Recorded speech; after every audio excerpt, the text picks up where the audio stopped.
Good morning guys. आज का हमारा टॉपिक है सोर्स ऑफ इंडियन हिस्ट्री, यानी भारतीय इतिहास को जानने के स्रोत। तो शुरू करते हैं। सबसे पहले जानते हैं व्हाट इज हिस्ट्री, यानी इतिहास क्या है।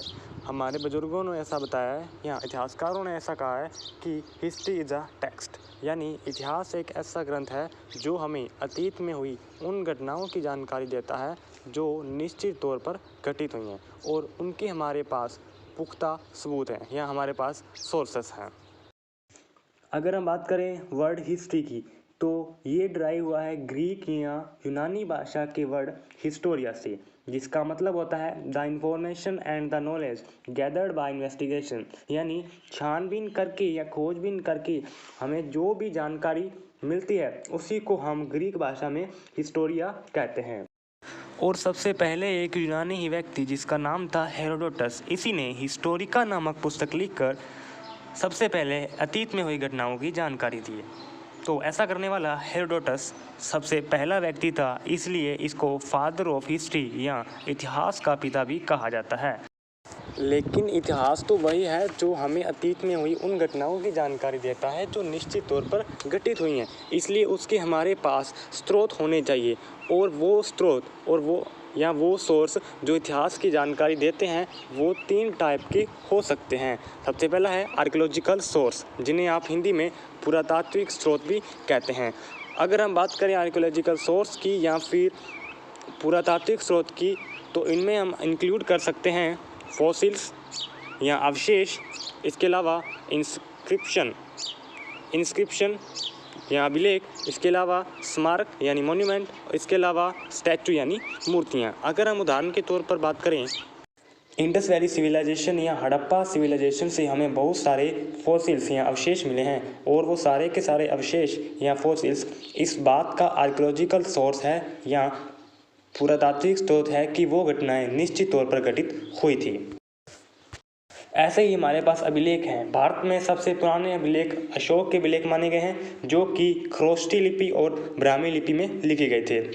सबसे पहले 1837 में जेम्स प्रिंसेस ने पढ़ा और हमें बताया कि अशोक ने अपने काल में क्या क्या काम किए तथा कौन कौन सी महत्वपूर्ण घटनाएं घटित हुई। और उसके बाद स्मारक यानी वो बिल्डिंग या वो इमारतें जो पास्ट में बनी थी, जैसे दिल्ली का लाल किला हो गया, आगरा का ताजमहल हो गया, फतेहपुर सीकरी का बुलंद दरवाजा हो गया। इसके अलावा कॉइन्स यानी सिक्के।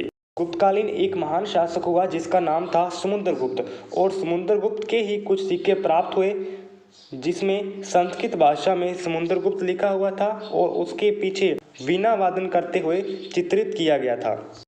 और समुद्रगुप्त के इसी सिक्के को देखकर हमें यह पता चला कि गुप्तकाल में एक महान राजा हुआ जिसका नाम था समुद्रगुप्त, और वह एक वीणा वादक था, क्योंकि उसको उसी के सिक्के पर वीणा वादन करते हुए चित्रित किया गया था।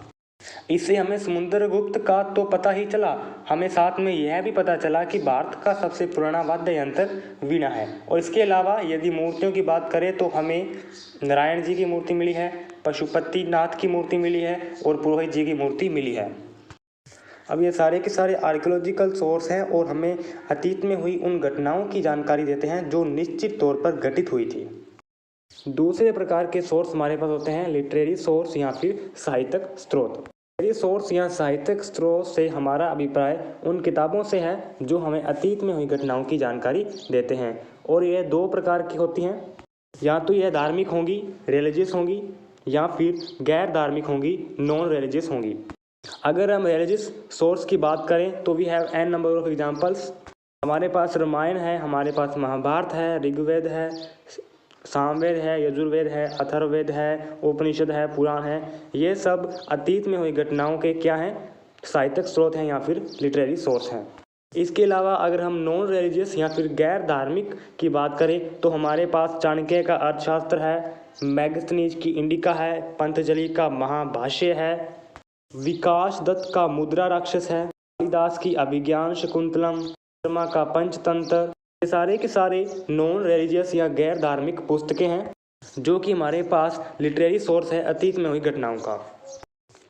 और तीसरे टाइप के सोर्स हमारे पास हैं description of the foreigner travellers, यहाँ विदेशी यात्रियों का विवरण। प्राचीन काल से ही या एंशिएंट टाइम से ही भारत में कई जगहों से कुछ विदेशी यात्री आए जिन्होंने भारत में कुछ समय बिताया और उसके बाद भारत से ही वापस लौटकर इन्होंने भारत के बारे में जमकर बखान किया।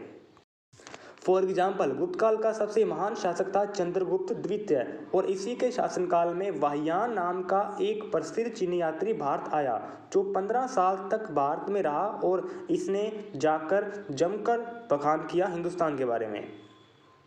विष्णुबुद्धि वंश का सबसे महान शासक था हर्षवर्धन, जिसके शासनकाल में ह्वेनसांग नाम का एक और प्रसिद्ध चीनी यात्री भारत आया जो 16 साल तक भारत में रहा और उसने नालंदा विश्वविद्यालय से शिक्षा भी ग्रहण की और इसी ने सीयूकी नामक पुस्तक लिखी और भारत के बारे में इस बुक में जमकर बखान किया। और मोहम्मद बिन तुगलक के समय में अफ्रीका के मोरक्को से एक और प्रसिद्ध यात्री भारत आया जिसका नाम था इब्न बतूता और इसी ने रहला नामक पुस्तक लिखकर देश के बारे में जमकर बखान किया। अगर अतीत में घटित हुई कोई भी घटना जो इन तीनों कसौटियों में से किसी एक भी कसौटी पर खरी उतरती है तो उसे हम क्या कहेंगे? इतिहास। और अगर कोई घटना घटित हुई और हमारे पास इन तीनों में से कोई भी टाइप का सोर्स नहीं है तो यकीन मानिए वह इतिहास नहीं है, वह सिर्फ अतीत है, पास्ट है। आप इसका पीडीएफ भी डाउनलोड कर सकते हैं। पीडीएफ डाउनलोड करने के लिए मैं डिस्क्रिप्शन बॉक्स में वेबसाइट का लिंक दे दूंगा जिस पर क्लिक करके आप फ्री में पीडीएफ डाउनलोड कर सकते हैं।